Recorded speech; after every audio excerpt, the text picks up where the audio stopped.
भानु प्रतापपुर तहसील क्षेत्र के ग्राम पंचायत परसकोट के आश्रित ग्राम शाहकटा के ग्रामीण गांव के गंभीर समस्याओं की फरियाद लेकर कलेक्ट्रेट पहुंचे थे।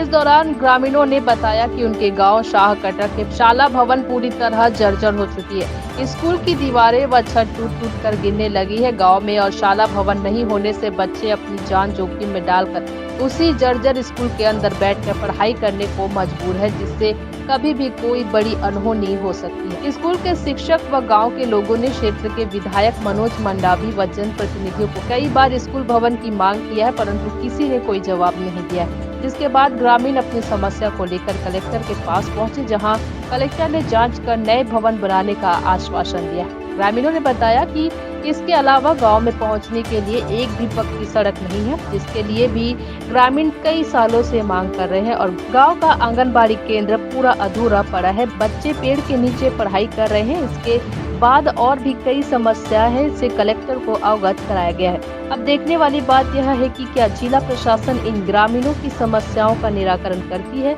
या अन्य जनप्रतिनिधियों की तरह अपने कान बंद कर लेती है। ये तो वक्त ही बताएगा। खांजूर से विप्लव कुंडू की रिपोर्ट।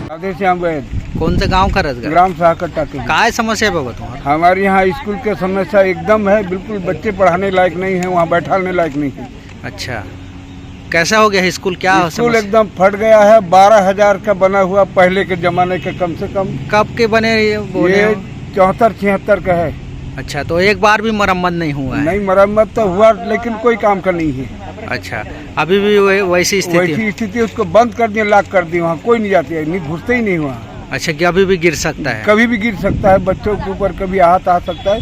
वहाँ बंद है एकदम खोलने, और अतिरिक्त कक्ष बना है वो भी जर्जर में हो गया है। आप क्या मांग करते हैं शासन से? अब उसको नया बनाने के लिए मांग कई बार हम ब्लॉक में दे चुके हैं। अब यहाँ आए हैं शहर में, अब क्या होता है तो अब यहाँ कलेक्टर साहब जाने।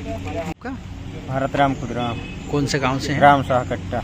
अच्छा, आज कलेक्ट्रेट पहुंचे, क्या समस्या है आपको? क्या समस्या का लेकर आए हैं? 3 वर्ष हो चुका है सर, आंगनबाड़ी का नींव नहीं निकाले हैं आज तक कंप्लीट। अच्छा। किराया घर में पढ़ा रहे हैं।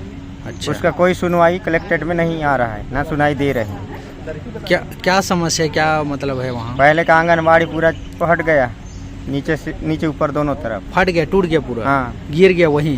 गिरने के लिए तैयारी है। अच्छा, तो और उसके अलावा क्या समस्या है? किराया मकान में पढ़ा रहे हैं। अच्छा, आंगनबाड़ी वाले को किराया हाँ। मकान में पढ़ा रहे हैं। और स्कूल का भी समस्या? स्कूल का भी फट गया है दीवार।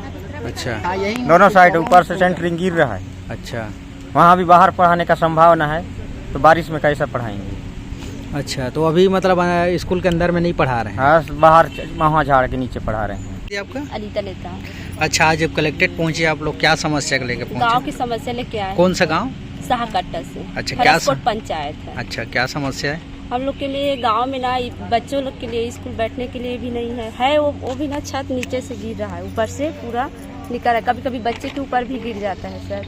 और ना आंगनबाड़ी है जो किराया में लेके पढ़ा रही है मैडम, और बच्चों को ना जाने आने के लिए जो हाई स्कूल है वहाँ जाने के लिए स्कूल जाने के लिए मतलब कच्ची रोड से जाते हैं। वो भी रास्ता ना एकदम पानी गिरने से भरने से ना चलने लायक नहीं रहता, गाड़ी वगैरह जाने के लायक नहीं रहता। तो अभी बच्चे लोग को फिर किस में पढ़ा रहे हैं? वही पढ़ा रहे हैं, मतलब पहले ना वो छत गिरता है ना, उसको पहले गिराते हैं, उसके बाद बच्चे को अंदर घुसने देते हैं। ऐसी स्थिति है। अगर वैसे बैठाएंगे ना तो कभी अचानक गिर जाता है। अच्छा, कितने बच्चे हैं वहाँ? कितने बच्चे हैं वहाँ? मतलब एक साथ बैठाते हैं, पहली, दूसरी, तीसरी, चौथी, 5वीं तक। कितने बच्चे हैं तो उतना तो मालूम नहीं है सर। अच्छा, एक साथ 5वीं तक के पूरे बच्चों को एक साथ? एक साथ तो नहीं है, 2 रूम है, दोनों में बैठाते, दोनों का रूम ऐसी है। दोनों टूट गया है? हाँ, दोनों नीचे ऊपर से पूरा टूटा हुआ है।